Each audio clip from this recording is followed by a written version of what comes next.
For decades, families have walked into Holden dealerships looking for a large car like the Commodore.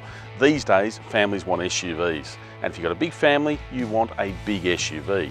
For Holden, that's this guy. It's a new one called the Acadia, just gone on sale from $43,000. Here are some of the things we love about it and some of the things we don't love quite as much.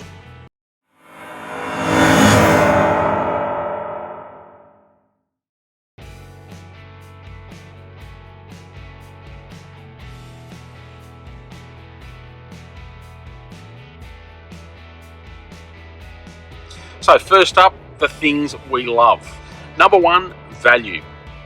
Now Holden's finally realised that these days it's pretty much a challenger brand and they've thrown everything at the Acadia.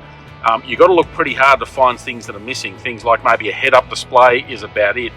Everything else pretty much nailed it. Plenty of safety gear, lots of consumer-friendly features in there, and it looks the business too.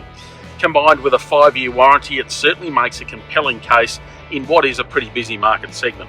Number two, the drivetrain.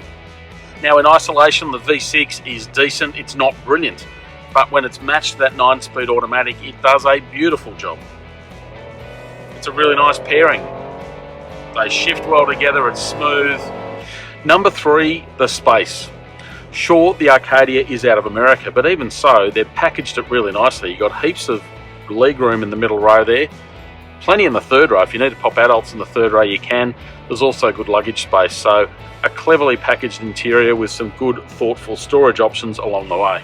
Now, onto some of the things we're not so keen on. Number one, the materials. Now, sure, it's a bold look both inside and out, but the deeper you dig, just some of the plastics aren't quite there. Like this one around the radio, the center console is a bit too flat and dull.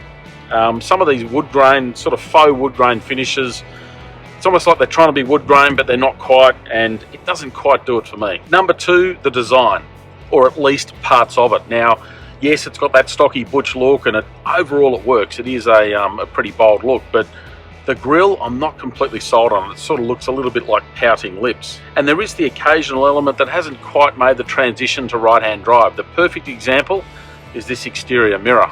It's got the convex bit that gives you that wider angle on the driver's side, not the passenger side. Number three, the instrument cluster. For me, it's just a bit too plain and playing it safe in a car that is otherwise out there.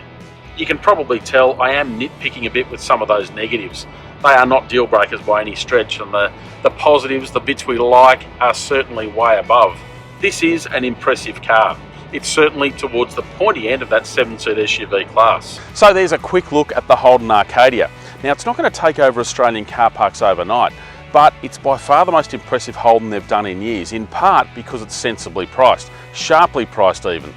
Now if you want more details and more info, go to our detailed review at practicalmotoring.com.au.